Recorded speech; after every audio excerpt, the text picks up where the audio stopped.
Ralph de Diceto was Archdeacon of Middlesex, Dean of St. Paul's Cathedral, and author of two chronicles, the Abbreviationes chronicorum and the Ymagines historiarum. Early career. He is first mentioned in 1152, when he received the archdeaconry of Middlesex. He was probably born between 1120 and 1130. Of his parentage and nationality we know nothing. The common statement that he derived his surname from Dice in Norfolk is a mere conjecture. Diceto may equally well be a Latinized form of Dice, Dice, or Dizzy. Place names in Maine, Picardy, Burgundy, and Champagne. In 1152 Diceto was already a Master of Arts and, presumably, he had studied at Paris.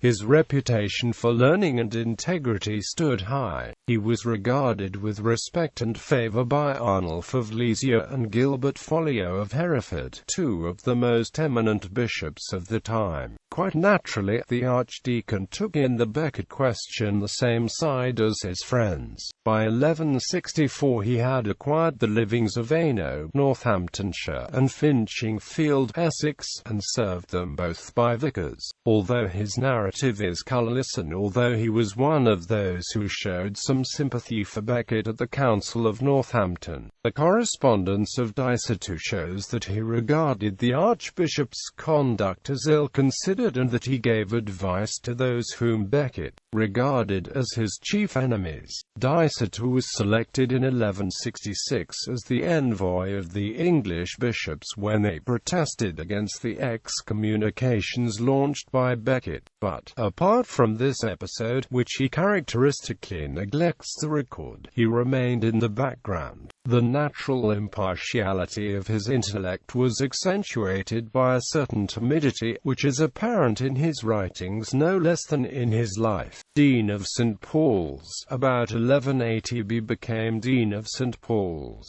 In this office he distinguished himself by careful management of the estates, by restoring the discipline of the chapter, and by building at his own expense a deanery house. A scholar and a man of considerable erudition, he showed a strong preference for historical studies, and about the time when he was preferred to the deanery he began to collect materials for the history of his own times. His friendships with Richard Fitz-Nigel, who succeeded Folliot in the See of London, with William Longchamp, the Chancellor of Richard I, and with Walter de Coutances, the Archbishop of Rouen, gave him excellent opportunities of collecting information. Writings. His two chief works, the Abbreviationes chronicorum and the Ymagines historiarum, cover the history of the world from the birth of Christ to the year 1202. The former, which ends in 1147, is a work of learning and industry, but is almost entirely based upon extant sources. The latter, beginning as a compilation from Robert de Monti and the letters of Folliot, becomes an original authority c. 1172 and a contemporary record c. 1181. In precision and fullness of detail the Ymagines are inferior to the chronicles of the so-called Benedict and of Hoveden. Though an annalist, Diceto is careless in his chronology. The documents which he incorporates, while often important, are selected on no principle. He has little sense of style but displays considerable insight when he ventures to discuss a political situation. For this reason, and on account of the details with which they supplement the more important chronicles of the period, the Ymagines are a valuable though a secondary source. Editions of Diceto's writings.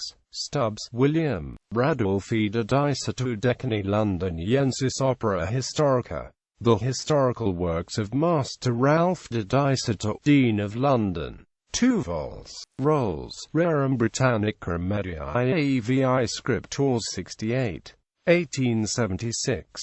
The first volume contains editions of the Abbreviationes chronicorum, Capitula Imaginum historiarum and the Ymagines historiarum, with introduction. The second volume contains minor works which are the barest compendia of facts taken from well-known sources. Online copy of Volume 1 on Google Books. Online copy of Volume 2 at Internet Archive. Hale, W.H. The Doomsday of St. Paul's, Camden Society, 1858. pp. 109 ff. Diceto's Fragmentary Doomsday of the Capitular States. Online copy of the Doomsday of St. Paul's at Internet Archive.